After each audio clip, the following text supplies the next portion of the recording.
juga terang-terangan mengatakan perdamaian hanya bisa datang kalau semua orang mengakui, menghormati dan menjamin keamanannya Israel. Israel pun harus dijamin keamanannya, baru kita bisa dapat perdamaian. Kenapa pilihan katanya selalu kalau mau damai semua harus menjamin keamanan Israel? Kenapa harus gitu? Ini kan problemnya berarti apa? Problemnya kita tuh takut. Problemnya kita tuh nggak punya pilihan. Problemnya kita tuh nggak mau negosiasi, nggak bisa negosiasi.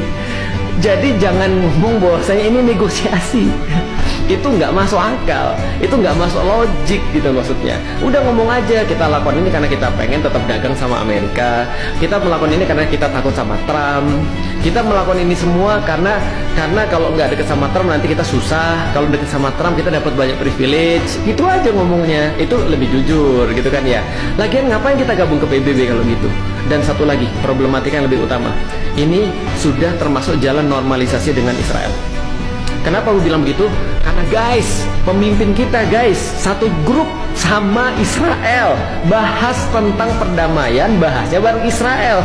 Dan Amerika sudah ngutus Steve Witkoff, Marco Rubio dan segala macam untuk ngobrolin plan untuk New Gaza, Board of Peace, perdamaian di Gaza, peace di Gaza dengan Netanyahu. Sakit nggak tuh? Sakit nggak tuh? Dan coba bayangin, kalau nggak kita yang ngomong siapa lagi? Kalau kita yang nggak ridho, duit kita, suara kita, seolah-olah dia mewakili seluruh orang Indonesia gitu. Seolah dia mewakili seluruh orang Indonesia menjamin keamanan Israel.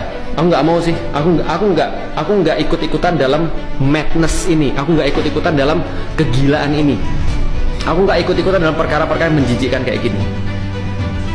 Just supaya kenapa aku bikin video ini? Supaya orang tahu di masa-masa ini aku ngomong. Kalau ada yang nggak suka, ada yang berbeda pendapat, silahkan, monggo, silahkan. Tapi kita harus tahu bahwasannya penyakit itu bukan kelemahan fisik. Penyakit itu bukan ketika kita nggak punya apa-apa sekarang, atau kita belum punya kemampuan untuk negosiasi. Tapi nih, masalah itu di kepala. Masalah adalah penjajahan pemikiran. Dan salah satu penjajahan pemikiran yang paling bahaya adalah ketika Anda merasa Anda bisa menyelesaikan permasalahan Anda dengan ide penjajah, bahwa Anda bisa membebaskan Baitul Maqdis dengan cara pikir penjajah dan orang-orang pembunuh. Ini logika yang benar-benar harus kita tahu. Semoga teman-teman sekalian jadi mikir, semoga teman-teman sekalian mau bareng-bareng untuk ayo belajar. Karena bagaimanapun juga kita tahu kita lemah, kita nggak punya banyak pilihan, kita tahu. Tapi ayo, sampai kapan kita mau dalam keadaan nggak punya pilihan? Maka ilmu itu akan memberikan kita pilihan, memberikan kita kekuatan, memberikan kita persatuan, cara respons yang paling baik dalam suatu situasi, dan tentu saja kemenangan daripada Allah Subhanahu wa Ta'ala.